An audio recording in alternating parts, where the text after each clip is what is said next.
आज की क्लास में कक्षा 10th का विज्ञान में अध्याय 11 हम लोग स्टार्ट किए हुए थे, जिसमें अध्याय 11 है विद्युत। ठीक है, तो इसमें आज हम लोग पढ़ेंगे प्रतिरोध का समांतर क्रम संयोजन।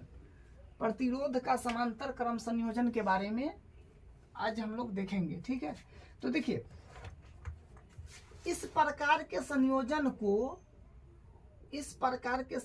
को हम लोग बोलेंगे समांतर क्रम संयोजन। ठीक है, इस प्रकार का डायग्राम बनेगा समांतर क्रम संयोजन का। और जो काम यहाँ पर हम करे हैं I1 I2 R1 R2, ये बैटरी है, ये स्विच है, ये अमीटर है, जैसे जैसे है उसी चीज को यहाँ पर लिखा गया है। माना चित्रानुसार 3 प्रतिरोध R1 R2 व R3 पार्श्वर क्रम में जुड़े हुए हैं। ठीक है, R1 R2 और R3 ये पार्श्वर क्रम में जुड़े हुए हैं। इनके अलावा परिपथ में बैटरी, कुंजी व एमीटर तारों के मध्य में जुड़े हुए हैं। क्या है कि बैटरी है, कुंजी है और परिपथ है। ये सब जो है क्या है कि तारों के मध्य में जुड़े हुए, सब परिपथ जो है तार के मध्य में ही है। तो माना परिपथ में प्रवाहित कुल धारा का मान I है। मतलब इसमें मान लिए कि जो प्रवाहित धारा है ना, ये कुल धारा जो है I है। ठीक है, मान लिए I धारा प्रवाहित हो रहा है। तो परिपथानुसार और यहाँ पर I1 है, यहाँ पर I2 है और ये I3 है, I1 I2 I3। तो कुल धारा तो I प्रवाहित हो रहा है, तो I के बराबर है ना होगा, E प्लस E तीनों बराबर होगा, क्योंकि पूरे परिपथ में I धारा प्रवाहित हो रहा है। और यहाँ पर I1 है, यहाँ पर I2 है और यहाँ पर I3 है, तो तीनों बार के योग के बराबर होगा I। ठीक है, इसको हम समीकरण 1 मान लिए।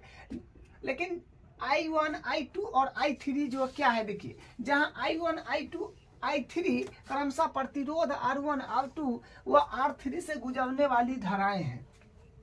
देखिए I1 I2 और I3 जो है ना, ये प्रतिरोध R1 ई R2 हुआ ई R3, तीनों प्रतिरोध से गुजरने वाला धारा है। I1 R1 से गुजरेगा, I2 R2 से गुजरेगा और I3 R3 से गुजरेगा। ठीक है, तो वही बात है कि जहाँ I1 I2 I3 क्रमशः प्रतिरोध R1 R2 व R3 से गुजरने वाली धारा है। उसके बाद इस परिपथ में प्रतिरोध R1 R2 व R3 के सिरों पर विभवांतर एक समान है। लेकिन यहाँ पर क्या है कि देखिए ये जो है ना R1 R2 और R3 तीन गो प्रतिरोध है, तो तीनों पर जो है ये विभवांतर यहाँ पर एकदम समान है। विभवांतर जो है तीनों पर एकदम समान है, वोल्टेज एकदम समान है। ठीक है, अब तीनों प्रतिरोधों के लिए ओम का नियम लगाएंगे। तो तीनों परिपथ में ओम का नियम लगाएंगे। ठीक है, तो ओम का नियम तीनों परिपथ में लगाएंगे तो, लेकिन ओम का नियम होता है V बराबर होता है IR।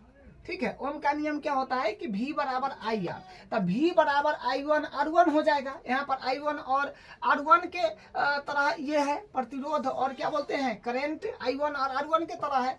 और फिर I2 में क्या हो जाएगा, लेकिन हाँ यहाँ पर देखिए I1 को अगर बराबर करेंगे तब V बट्टा R1 हो जाएगा। फिर उसी प्रकार I2 के लिए हो जाएगा V बट्टा R2, फिर R3 के लिए होगा V बट्टा R3। क्योंकि V जो है वोल्टेज ये तो फिक्स न है, वोल्टेज जो है यहाँ पर फिक्स है, V जो है ये फिक्स है। ठीक है, तो ओम के नियम से I1 बराबर V बट्टा R1 और I2 बराबर V बट्टा R2 और I3 बराबर V बट्टा R3। ठीक है, ये ओम के नियम से हो गया।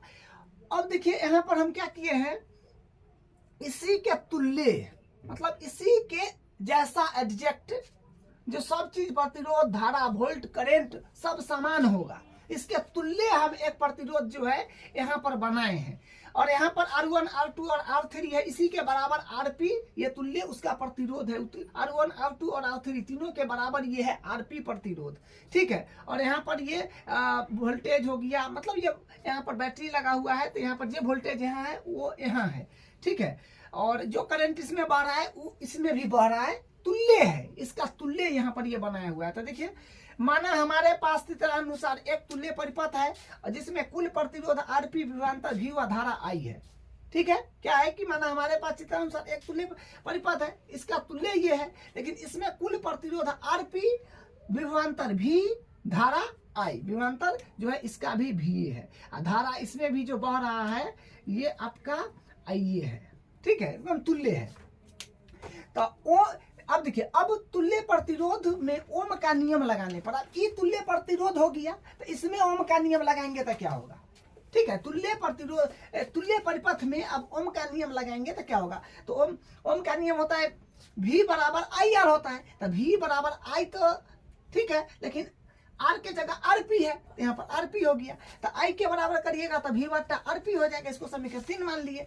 अब देखिए क्या किए हैं, समीकरण 2 और 3 से मान समीकरण 1 में रख दिए हैं, तो समीकरण 1 ही है, समीकरण 1 ये है, तो उसमें हम लोग 2 और 3 से मान रखेंगे। तो आई का मान क्या है, देखिए यहाँ पर आई का मान क्या है, V बट्टा आरपी, तो वहां पर आरपी हो गया, देखिए उधर आई है तो आरपी, इसके बदला I1 I2 I3 का वैल्यू यहाँ पर है ना, I1 I2 I3 का वैल्यू वही रखाया है, और सबको बस यहाँ पर छोटा सा कैलकुलेशन किए हैं, यहाँ पर भी कॉमन आ गया है, ठीक है, तो भी कॉमन आया तो ये बचा, तो भी से भी कट गया, तो 1 बट्टा आरपी बराबर आ गया 1 बट्टा R1 प्लस 1 बट्टा R2 प्लस 1 बट्टा R3, ठीक है, तो यहाँ से ये फॉर्मूला आ गया, ठीक है, तो ये फॉर्मूला हो गया प्रतिरोध का समांतर क्रम संयोजन के लिए, इसको ध्यान रखिएगा।